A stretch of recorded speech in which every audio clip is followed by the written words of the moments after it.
प्रदेश के धार्मिक नगरी उज्जैन में है सात सागर।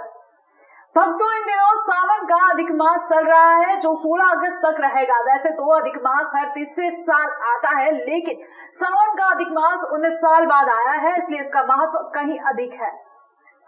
भक्तों, हिंदू कैलेंडर में हर तीसरे साल एक अतिरिक्त महीना जोड़ा जाता है जिसे अधिक मास कहते हैं। इस बार सावन का अधिक मास 18 जुलाई से शुरू हो चुका है जो 16 अगस्त तक रहेगा। अधिक मास के दौरान भगवान विष्णु और भगवान शिव की पूजा विशेष रूप से की जाती है। साथ ही कई धार्मिक परंपराओं का पालन भी किया जाता है। मध्य प्रदेश के धार्मिक राजधानी कहे जाने वाले उज्जैन में अधिक मास के दौरान सप्तसागरों, नर नारायण और 84 महादेव की यात्रा कर पूजन की परंपरा है। आज हम जानेंगे सप्तसागरों की धार्मिक यात्रा के बारे में। भक्तों, उज्जैन के अलग अलग स्थानों पर 7 तालाब हैं जिन्हें सप्तसागर कहा जाता है। इनका महत्व स्कंद पुराण सहित कई धर्म ग्रंथों में मिलता है। अधिक मास के दौरान इन सप्तसागरों पर जाकर पूजा करने की परंपरा है। साथ ही हर तालाब पर एक विशेष चीज चढ़ाई जाती है। मान्यता है कि अधिक मास के दौरान जो भी सप्तसागरों की परिक्रमा करता है उनके सभी कष्ट दूर हो जाते हैं। सर्वप्रथम सप्तसागरों के पूजन की शुरुआत रुद्रसागर से करेंगे। सप्तसागरों में सबसे पहला है रुद्रसागर। ये महाकाल मंदिर के ठीक पीछे है और हरसिद्ध शक्तिपीठ मंदिर के सामने स्थित है।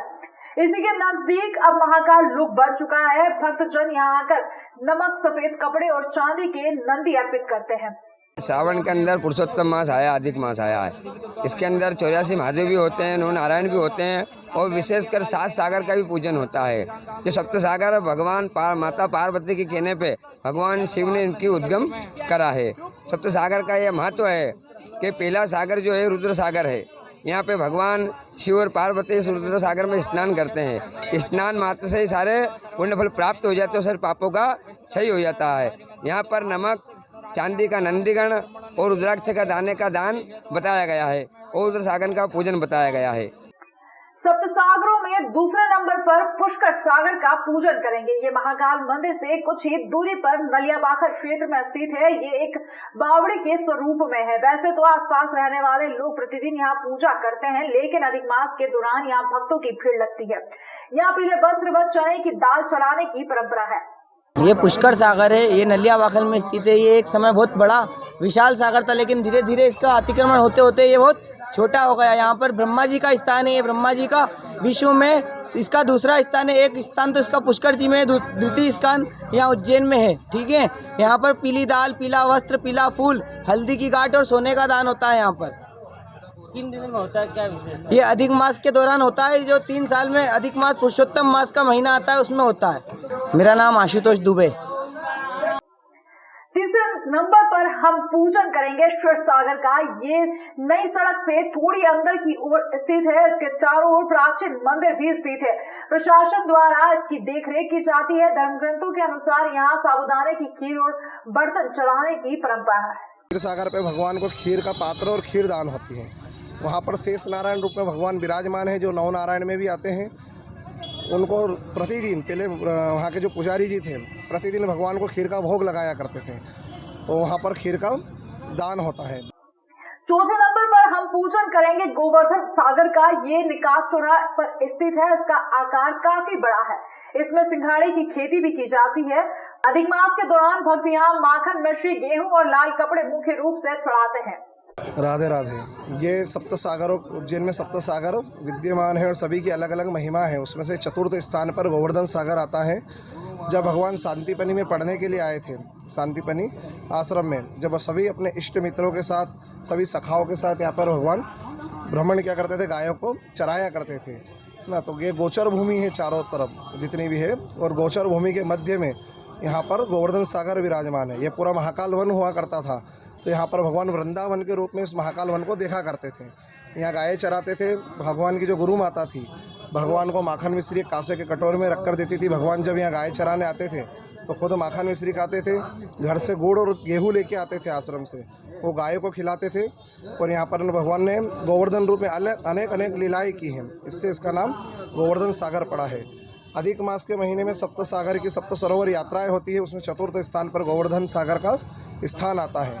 यहाँ पर कांसे के कटोरे में माखन मिश्री, गुड़ और गेहूँ लाल कपड़े में बांधकर भगवान को दान किया जाता है, ब्राह्मण को दान किया जाता है, जो भगवान को अर्पण होता है। और भगवान के निमित्त एक वस्त्र दान किया जाता है यहाँ पर पीताम्बर रूप में। आपका नाम? मेरा नाम पंडित पवन शास्त्री। 5वें नंबर पर हम दर्शन करेंगे रत्नाकर सागर के। रत्नाकर सागर शहर से लगभग 4 किलोमीटर दूर उंडासा नाम के गांव में स्थित है। यहाँ पंचरत्न महिलाओं के श्रृंगार की सामग्री और महिलाओं को वस्त्र चढ़ाने की परंपरा है। अपने हिंदू धर्म में 84 लाख योनियां हैं, हर योनियों में 7 जन्म होते हैं।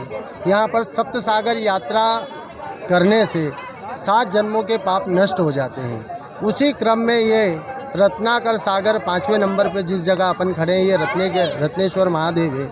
यहाँ पर माँ भगवती पार्वती ने शिव जी को प्रसन्नता करने के लिए भगवान से तपस्या करी थी और वहाँ से वर पाया था कि इस जगह जो भी कोई पूजन करेगा इस सागर की, वो यहाँ पर अखंड सौभाग्यवती होंगी।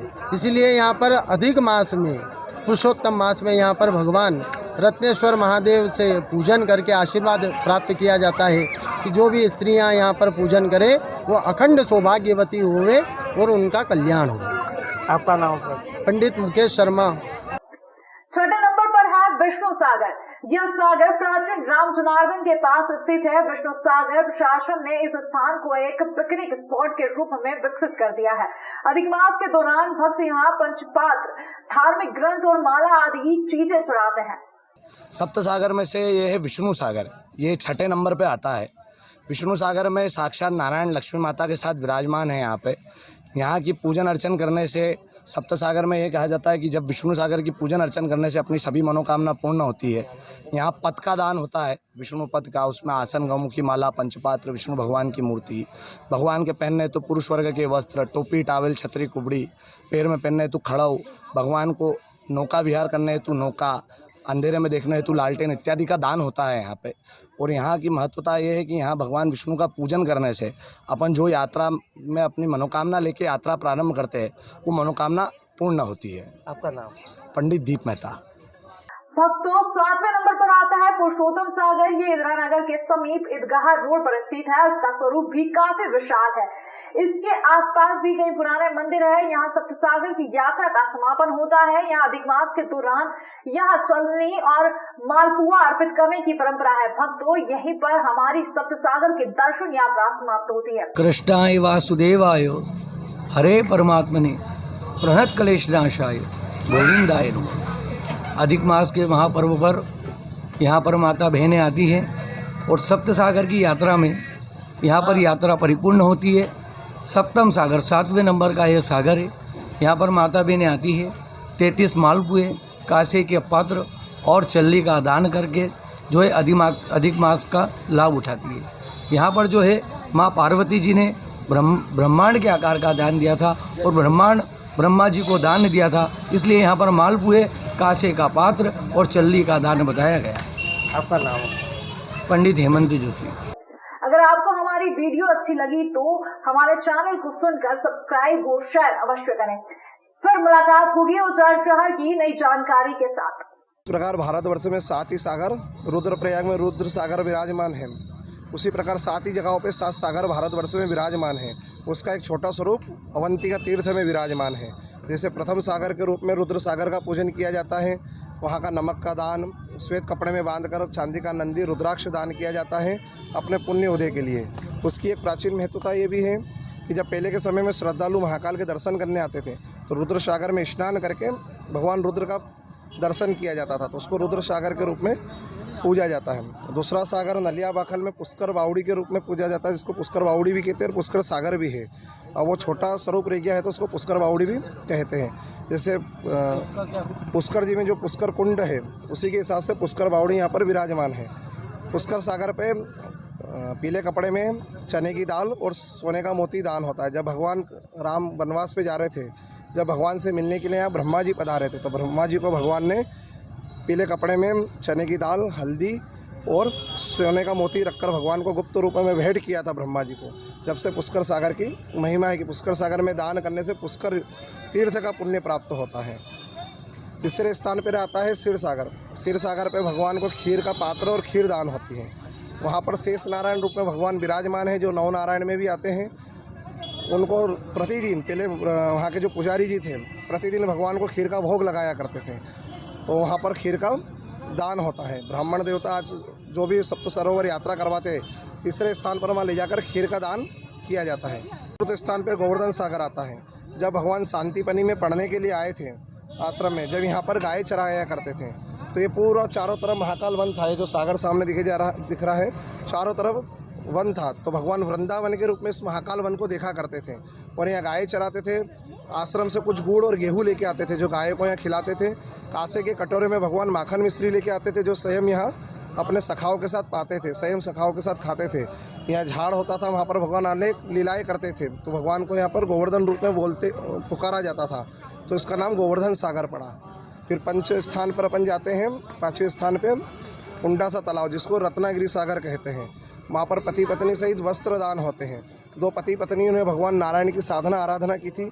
उसकी अलग अलग कथाएं हैं। एक कथा छोटे रूप में ये भी है कि वहाँ पर 2 पति पत्नी ने भगवान नारायण की सेवा की थी और वहाँ अकाल पड़ा था, जब जल नहीं था, तो भगवान नारायण की सेवा करके, भगवान नारायण की साधना करके भगवान को जब उनने आराधना से प्रकट किया तो भगवान से वरदान मांगा कि यहाँ पे जल का अकाल है, तो आपके आशीर्वाद से यहाँ पूरा कुंड जलमग्न हो जाए। तो भगवान ने कहा जैसे जैसे तुम आगे बढ़ोगे पीछे पीछे जलधारा आती रहेगी। तो वहाँ जलधारा आती रही और पूरा सागर जल से भरा गया। फिर भगवान को उनने, दोनों पति पत्नी ने स्वाग का पूरा टिपारी भेंट करी। तो वहाँ पर पति पत्नी से ही स्वाग का सामान वस्त्र दान होते हैं। और उनके बीच में, कुंड के बीच में समाधि भी बनी हुई है। दोनों पति पत्नी ने वहाँ पर समाधि ले ली थी। 6ठे स्थान पर आते हैं अपन विष्णु सागर। विष्णु सागर में जब भगवान कृष्ण पढ़ने के लिए आए थे तो अपने गुरु शांतिपनी को वहाँ पर उन्होंने पूरा संध्या का सामान, गौमुखी आसन, गौमुखी माला, तरवाना, पंचपात्र और भगवान विष्णु की मूर्ति भेंट की थी। तो वहाँ पर पूरा इसका दान होता है। वहाँ दान करने से और वहाँ पूजन करने से वैकुंठ की यात्रा व्यक्ति को मिलती है और वैकुंठ में सारी व्यवस्था है, उसको आसन, गौमुखी माला की व्यवस्था होती है। 7वें स्थान पर अपन आते हैं जो कि पुरुषोत्तम सागर से नाम से कहा जाता है। और ये जो अधिक का महीना है इसको भी पुरुषोत्तम नाम से ही संबोधित किया है। ये भी पुरुषोत्तम मास है। जब भगवान शांतिपनी में पढ़ते थे तो वहाँ जाकर अंक मिटाया करते थे। इस मार्ग को अंगपात मार्ग भी कहते हैं। तो भगवान उस कुंड में जाके अपने पट्टियों पे लिखे हुए अंक मिटाते थे, तो इसका नाम पड़ा अंकपात। वहाँ भगवान अपने सखाओं के साथ बैठ के 16 सार खेला करते थे। उस सागर को 16 सागर भी कहा जाता है। और जब भगवान वहाँ खेलने के लिए जाते थे तो भगवान की जो गुरु माता थी वो भगवान से बहुत प्रेम करती थी। तो भगवान को मालपुए बना के देती थी और एक कपड़े में लपेट कर भगवान को मालपुए बांध कर देती थी। तो भगवान वहाँ आकर मालपुए खाते थे। तो वहाँ पर मालपुए का दान है। अंगपात मार्ग पे ही गाए थे, शक्तिपीठ के सामने इंदिरा नगर में। मेरा नाम पंडित पवन शास्त्री, गोवर्धन सागर तीर्थ पुरोहित। सुप्रीम कोर्ट द्वारा कांग्रेस नेता राहुल गांधी की सजा पर रोक लगाने से जश्न का माहौल है। टावर चौक से शहीद पार्क तक कांग्रेस कमेटी ने रैली निकालकर आतिशबाजी कर मिठाइयां बांटी। सुप्रीम कोर्ट ने 133 दिन बाद कांग्रेस नेता राहुल गांधी की सजा पर रोक लगा दी है। देश भर में कांग्रेसियों में जश्न का माहौल है। ऐसा ही नजारा धर्मनगरी उज्जैन में देखने को मिला। यहाँ शुक्रवार शाम को शहर कांग्रेस कमेटी अध्यक्ष रवि भदौरिया के नेतृत्व में कार्यकर्ताओं ने जश्न मनाया। टावर चौक से शहीद पार्क तक रैली निकाली, आतिशबाजी की और मिठाइयां बांटी। यहाँ कांग्रेस नेता और कार्यकर्ताओं ने टावर चौक पर अंबेडकर प्रतिमा पर माल्यार्पण किया और इसे संविधान की जीत बताया। हमें यह बता दें कि राहुल गांधी की सजा पर रोक लगने के बाद अब उनकी सांसदी बहाल होने और घर मिलने के रास्ते भी खुल गए हैं।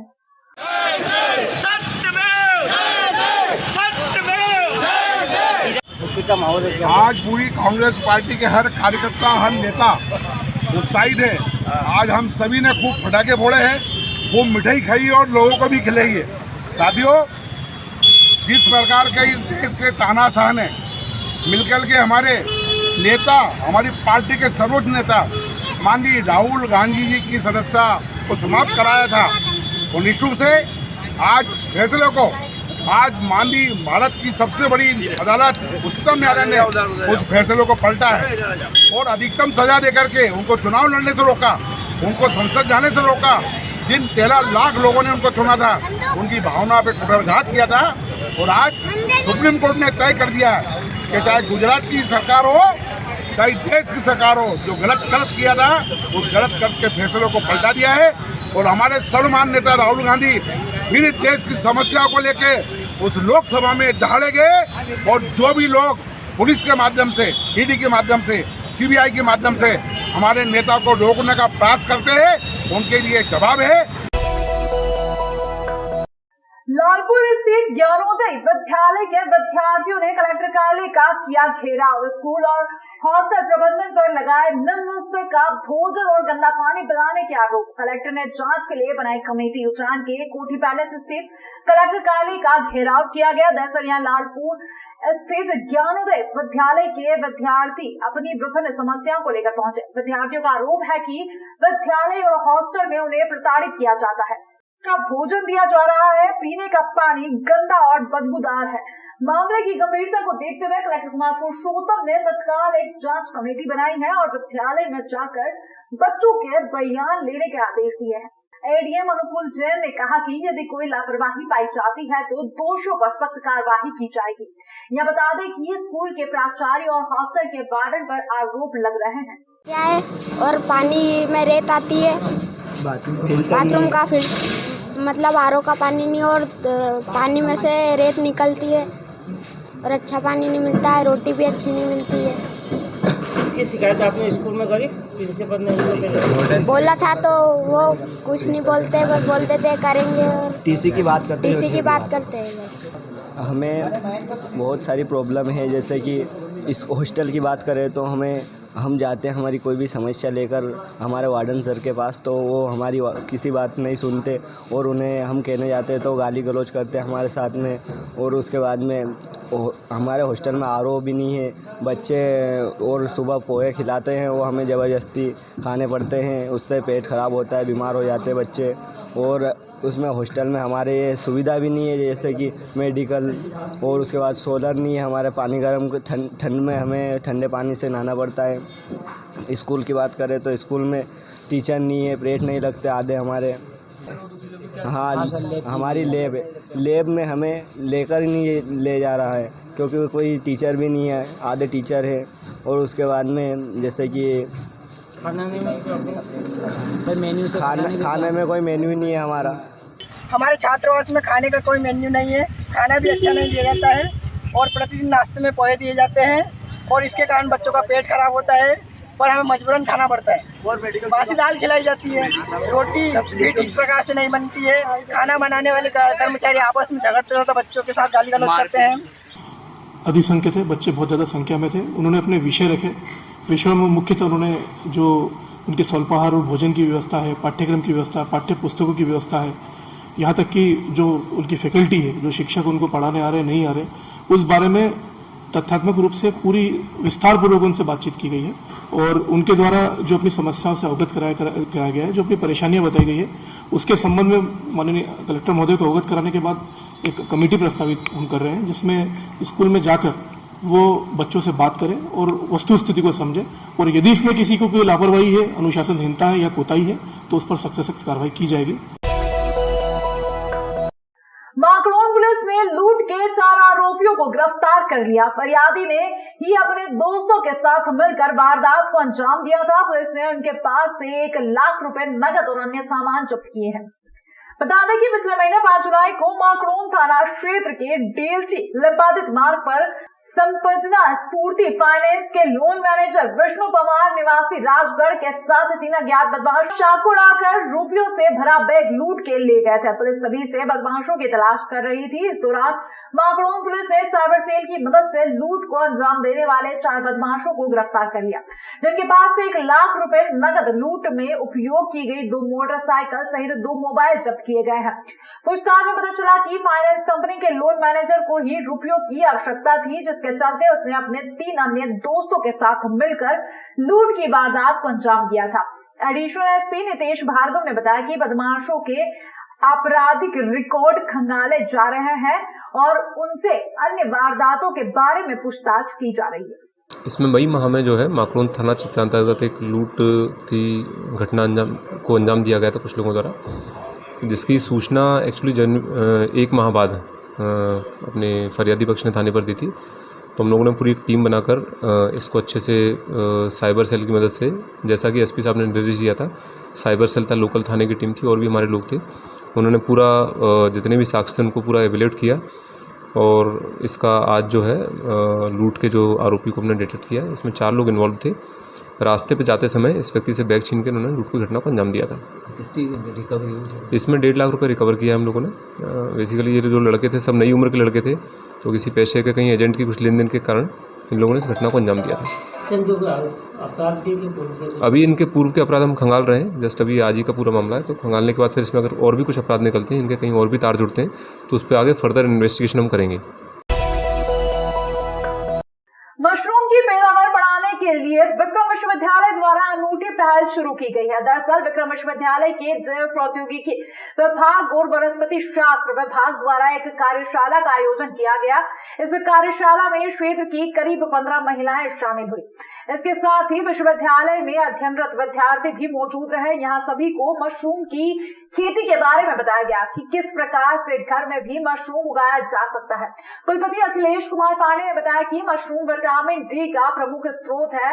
इसके साथ ही अलग अलग उपयोग के कारण इनकम का यह बड़ा साधन भी बनाया जा सकता है। यहाँ क्षेत्रवासियों को मशरूम उगाने की ट्रेनिंग दी जा रही है। इसके साथ ही मशरूम के अलग अलग फायदे भी बताए जा रहे हैं। लेकिन इसको ढंग से कर लो, जैसे चाहे बायोटेक केमिस्ट्री कर रहे हो, BSc कर रहे हो, एक सर्टिफिकेट आपको इसको देने की गारंटी मैं लेती हूँ। आपको मैं बोलूँगा सारे दूंगा, लेकिन प्रोडक्शन करके हमको बताओ, खाली सर्टिफिकेट के लिए नहीं, अपना अपना करके। ये जरूरी नहीं है ये मशरूम आप लोग वर्मी कंपोस्ट ले लो। हम चाह रहे हैं कि हमारा BSc का और MSc का बच्चा जो बोलते हैं ना बेरोजगारी इसी कारण से है कि हम कोई काम छोटा समझते हैं, कोई बड़ा समझते हैं। छोटा बड़ा कोई नहीं, अभी इसी में मशरूम है। आप लोग प्रोडक्शन करेंगे, आपका नजरिया ये होगा कि हमको इससे इनकम जनरेट करनी है। जैव प्रौद्योगिकी विभाग और वनस्पति शास्त्र विभाग मिल करके मशरूम का जो एक वर्कशॉप यहाँ पे कर रहे हैं, जिसमें कि हमारी कॉलोनी में जितने भी कर्मचारियों की हमारी जो फैमिली है उनको उस पर ट्रेनिंग दे रहे हैं। मशरूम आज के समय में एक बहुत बड़ा उत्पाद के रूप में आ रहा है। ख़ासतौर से जब कोरोना आया है तो कोरोना में विटामिन डी का बहुत बड़ा सोर्स ये है और इससे बहुत बड़ी इनकम भी हमारे कर्मचारियों के हित में हो सकता है। कर्मचारी वेलफेयर स्कीम के तहत इन सारे जो जितने भी हमारे कॉलोनी में अभी रहते हैं उनको सबको ये ट्रेनिंग दी जा रही है। और ये केवल ट्रेनिंग नहीं, मतलब उनको कैसे प्रोडक्शन किया जाएगा, प्रोडक्शन के बाद उसकी मार्केटिंग कैसे होगी, ये पूरी की पूरी जानकारी उनको देंगे और उससे उनको जो इनकम होगी वो जो है उनके वेलफेयर में यूज़ करेंगे।